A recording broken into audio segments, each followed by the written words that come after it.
जनसाधारण की न तो प्रशासन में और न ही सुरक्षा कार्यों में कोई भागीदारी थी। अतः प्रजा और राजा के बीच कोई आत्मीय संबंध नहीं था। राजपूत सदैव युद्ध में ही व्यस्त रहते थे और जन कल्याण के कार्यों की ओर ध्यान न देते थे। अतः प्रजा को इसी बात से कोई मतलब न था कि कौन उनका राजा बन रहा है। इसके अतिरिक्त राजपूत शासक सदैव चक्रवर्ती सम्राट बनने की लालसा में अपने पड़ोसियों से युद्ध में उलझते रहते थे। अतः ब्रह्मा आक्रमणकारी के विरुद्ध सदैव राजनीतिक एकता का अभाव रहा। राजपूतों की सामंती व्यवस्था में भी उन्हें कमजोर बनाया।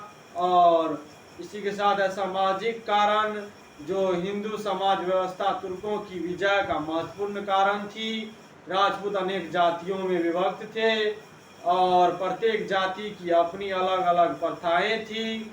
उच्च नागरिक एवं सैन्य पद शासक वर्ग के लोगों को ही दिए जाते थे। अधिकांश सामंत भी शासक वर्ग से ही होते थे। इसी कारण जब कभी श्रेष्ठ सेनानायक साधारण वर्ग से होता तो वे उसके नेतृत्व में लड़ना अपनी तौहीन समझते थे। भारतीय समाज वर्ण एवं जाति व्यवस्था के कारण कई वर्गों में बटा हुआ था।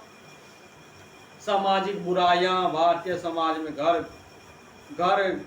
कर गई थी। निम्न वर्ग और श्रमिक वर्ग का शोषण हो रहा था। अतः समाज में दुर्बलता आ गई थी। जो समाज का शोषित वर्ग था वह बहुसंख्यक था। उसने राज्य के प्रति सुरक्षा एवं विदेशी आक्रमण के प्रति प्रतिरोध की भावना का अभाव जागृत कर दिया था।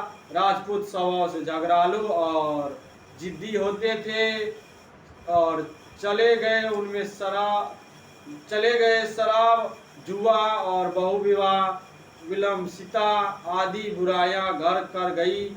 उन्होंने स्वयं को सदैव विदेशियों से श्रेष्ठ समझा और उसने संपर्क स्थापित करने का कोई प्रयास नहीं किया। इसी कारण वे बाहरी देशों के रणनीति कौशल संबंधी ज्ञान से अछूते रहे, जिसका पूरा लाभ मोहम्मद गौरी को मिला। इसी के साथ धार्मिक कारण जो मैं बता दूं आपको, भारत में अनेक धर्म विद्यमान थे। संप्रदाय भी उप संप्रदायों में विभक्त थी। अतः अनेक प्रकार के धार्मिक विश्वास एवं मान्यताएं भी प्रचलित थी।